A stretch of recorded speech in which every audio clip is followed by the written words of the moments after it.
জামায়াতে ইসলামকে সেধে দিল, এবার আসবে না, এরা বসবে না, এরা বসতে চাইবে না। যে গোলাম কাদের, এ হচ্ছে মহা বিশ্ব বেহায়া, নির্লজ্জ, দালাল, চাটুকার। এই সেই গোলাম কাদের, হেজড়া কাদের।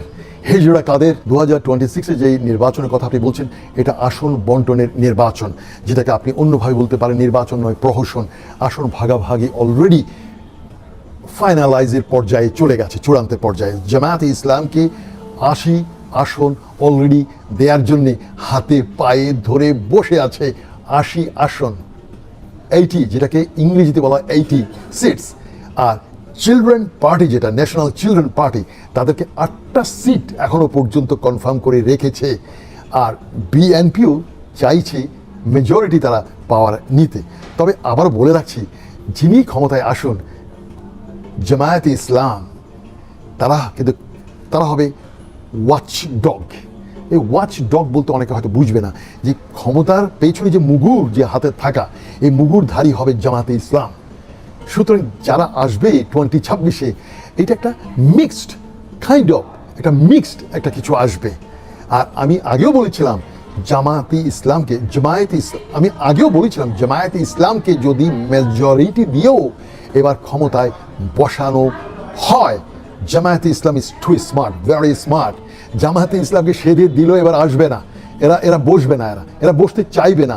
বাট 2028-এ জামাতকে পায়ে ধরে সেধেই তাকে দিতে হবে। কারণ এই যে ট্রানজিশনাল পিরিয়ড, এই যে 2026 এবং 2028, এই 2 বছরের যে মাঝখানে যে ট্রানজিশন, যে সরকার আসবে, সেই সরকার তার কাঁধে কিছু কলঙ্ক, কিছু দায়ভার, কিছু ব্যর্থতা নিয়েই তারা বিদায় হবে। তারপর হবে আসল নির্বাচন।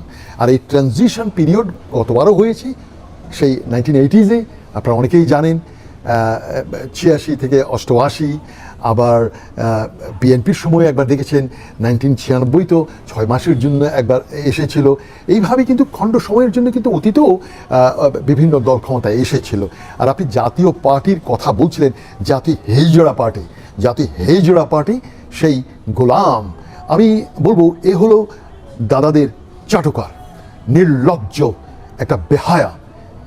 প্রেসিডেন্ট এরশাদের কিছু নৈতিকতা ছিল, যদিও বেশিরভাগ ছিল তার বিশ্ব বেহায়া। আর তার জিন্দা যে ভাইটা আছে, ও ছিল বিশ্ব বেহায়া। আর এই গোলাম কাদের, এ হচ্ছে মহা বিশ্ব বেহায়া, নির্লজ্জ, দালাল, চাটুকার। এদেরকে নির্বাচনী অংশগ্রহণ করতে দেয়াও এটা হবে একটা অভিশাপ, রাজনীতির একটা অভিশাপ। জাতীয় পার্টিকে ব্যান করা অত্যন্ত জরুরি। কারণ এই রাজনীতিকে আর কলঙ্কিত হতে দেওয়া যায় না। প্রকাশ্য দিবালোকে এই গোলাম দিল্লি থেকে এসে কি বলেছিল মনে আছে? দাদারা বলুক, আমি কিছু বলবো না, ভাসুরের নাম আমি নিতে পারবো না, ভাসুর যদি মনে কষ্ট নেয়, ভাসুরের নাম মুখে নেওয়া যাবে না। এই সেই গোলাম কাদের, হেজড়া কাদের, কখনো আর রাজনীতিতে আসা উচিত না।